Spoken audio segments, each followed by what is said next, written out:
Today we are working on measuring volume. Please copy down the standard benchmark indicator on a clean page in your math notebook.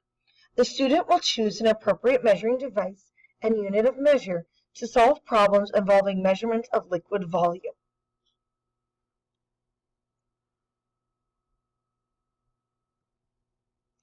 Volume is the number of cubic units in a solid. It is a three-dimensional measurement. Volume is measured in cubic units. Two common units of volume are the cubic centimeter, centimeter to the third, and the cubic inch, and that's represented by the inch with the 3 for the inch to the third. Volume is found using three dimensions, which is why each of the units has a 3 on the end of it. The dimensions are length, width, and height. So a cubic unit is 1 unit by 1 unit by 1 unit. Cubic centimeter is 1 centimeter by 1 centimeter by 1 centimeter. And a cubic inch is 1 inch by 1 inch by 1 inch. The volume of a solid figure is the number of cubic units that it contains. You can find the volume of a rectangular prism in more than one way. First, find the volume of one layer. So in our example, we do 4 times 6. That gets us 24. We know there are 3 layers, so then we multiply by 3, which gets us 72. So the volume is 72 cubic units.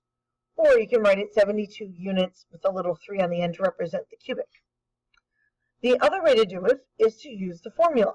And the formula for volume is length times width times height. It's represented by V equals L times W times each. And then it's just 6 times 4 times 3 gets us the same answer, 72 cubic units. Find each volume. For the first one, we have 4 units by 2 units by 3 units. So we know volume equals length times width times height. So we're going to multiply the 3 numbers together. 4 times 2 is 8. 8 times 3 is 24. So we get 24 units cubed.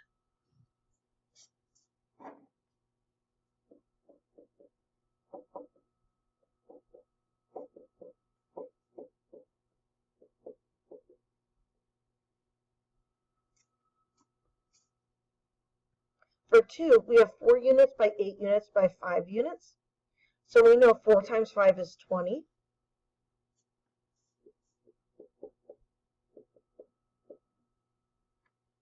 Then we're going to multiply that by 8, which gets us 160 units cubed.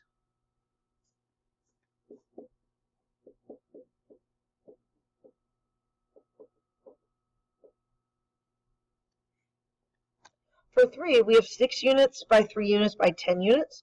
So 6 times 3 is 18.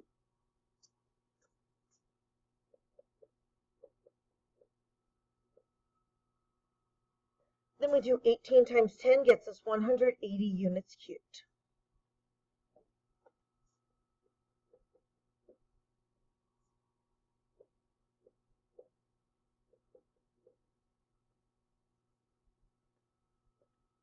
For 4, 5, and 6, they haven't given us a picture, they've just given us the dimensions, and they want us to find the missing dimension. So we need to use our formula, volume equals length times width times height. So we're going to start by multiplying the length and the width together, so 17 times 9.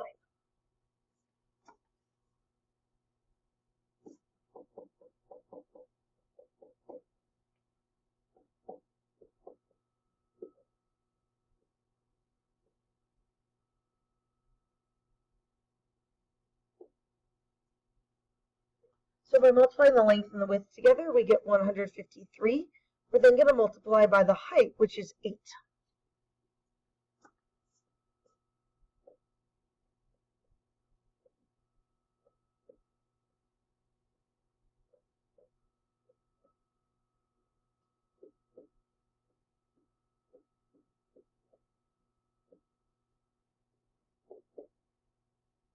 So our volume equals 1,224 centimeters cubed. So we multiplied the length times the width and then by the height to get the volume.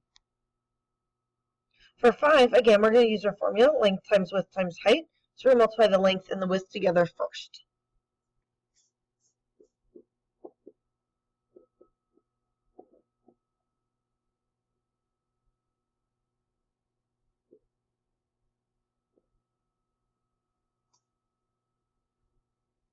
So we get 87.5 inches at the moment. Then we're going to multiply by 4 so we can find the volume.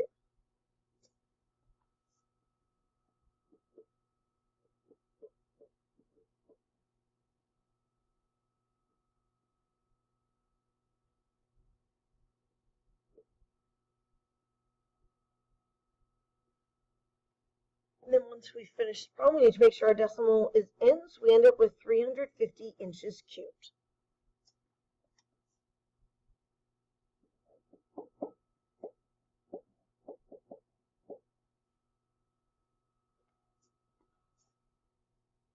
For 6, they've given us the length, the width, and the volume, but not the height. So we're going to write out our formula and plug in the numbers that we do know to start with.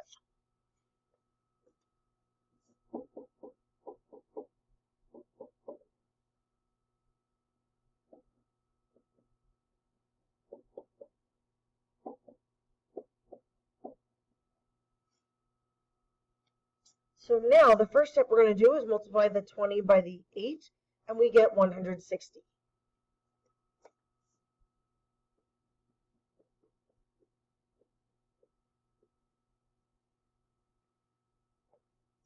Now, to get the variable by itself to solve the problem, we're going to divide both sides by 160.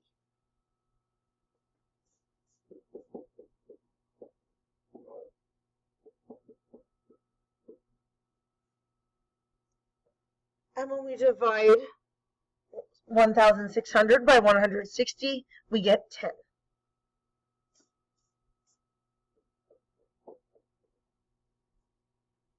And then we need to label our unit. So our answer is in feet, and it's just going to be 10 feet. It's not going to be squared or cubed because we're just finding one of the dimensions here.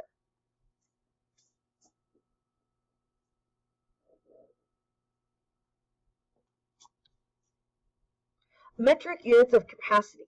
When changing from milliliters to liters or liters to milliliters, just move the decimal point. Use zeros as placeholders when necessary. To change from milliliters to liters, you have to divide by 1,000. So move the decimal point 3 places to the left. So 350 milliliters becomes 0.35 liters. If we only start out with 35 milliliters, when we move the decimal 3 places to the left, we have to add a placeholding 0 between the decimal point and the 3. So we get 0.035 liters. To change from liters to milliliters, we multiply by 1,000. So we move the decimal point 3 places to the right. So 4.5 liters times 1,000, decimal place moves 3 places to the right, we get 4,500 milliliters. Then for 0.045 liters, again the decimal point moves 3 places to the right, we get 45 milliliters. So change each measurement to liters. So we're just going to move our decimal point 3 places to the left on each one.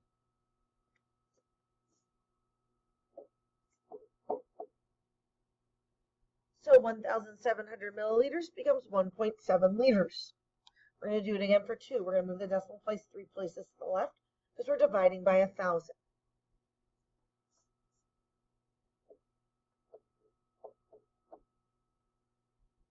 So we get 0.17 liters. For number 3, again, we're going to move the decimal place 3 places to the left.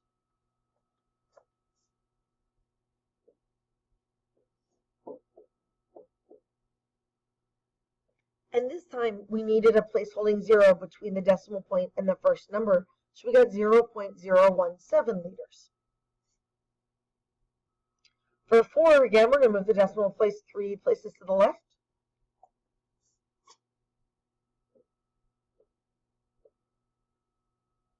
So 50,000 milliliters becomes 50 liters. For 5, again, we're dividing by 1,000, so we're going to move the decimal place 3 places to the left.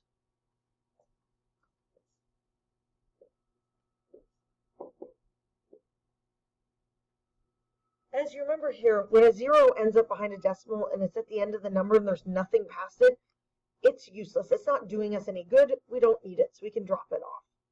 And then for 6, again, we're going to move the decimal place 3 places to the left.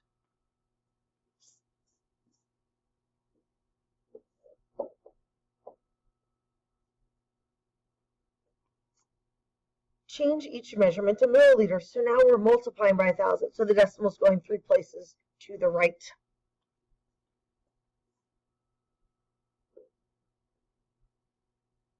So we get 89 milliliters. Then we're going to do it again.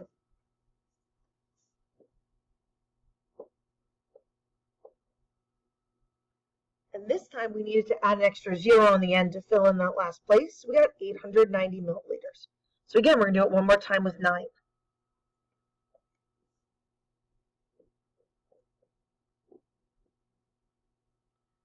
And for this one, moving the decimal 3 places to the right meant we had to add 2 placeholding zeros. For 10, we're going to continue doing this. Move the decimal 3 places to the right as we multiply by 1,000.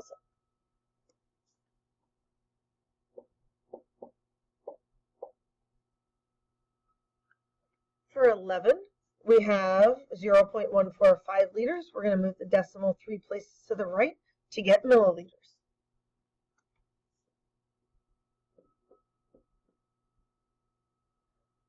So we get 145 milliliters. Finally, for 12, we have 0.5 liters. We're going to move the decimal 3 places to the right.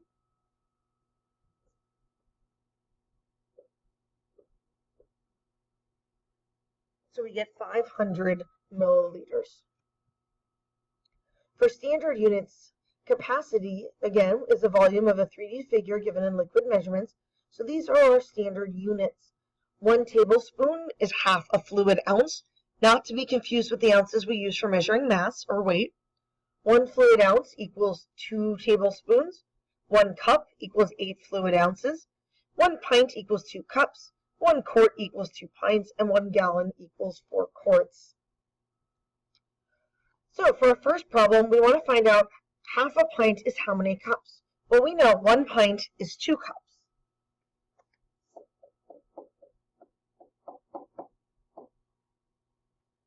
So if we only want half a pint, we're only going to have 1 cup.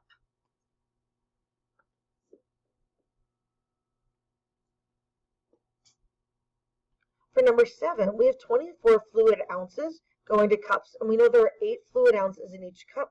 So we're going to divide 24 by 8.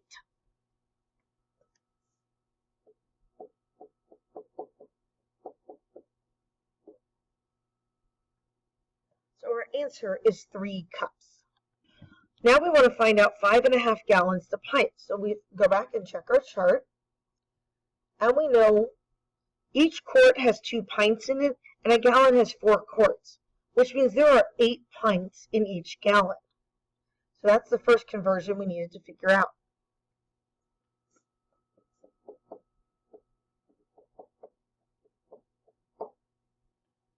So now we're going to take 5.5 gallons and multiply it by 8. And to make this easier, we're going to put 5.5 gallons in decimal form.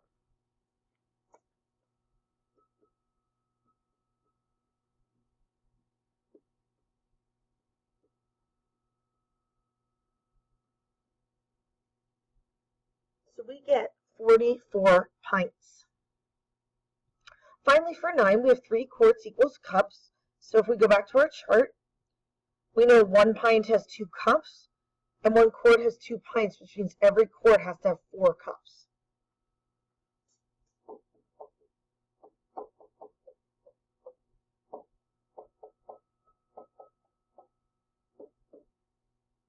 Which means 3 quarts will have 12 cups in it. Please make sure you have copied down all of the work and glue all the pages in your math notebook.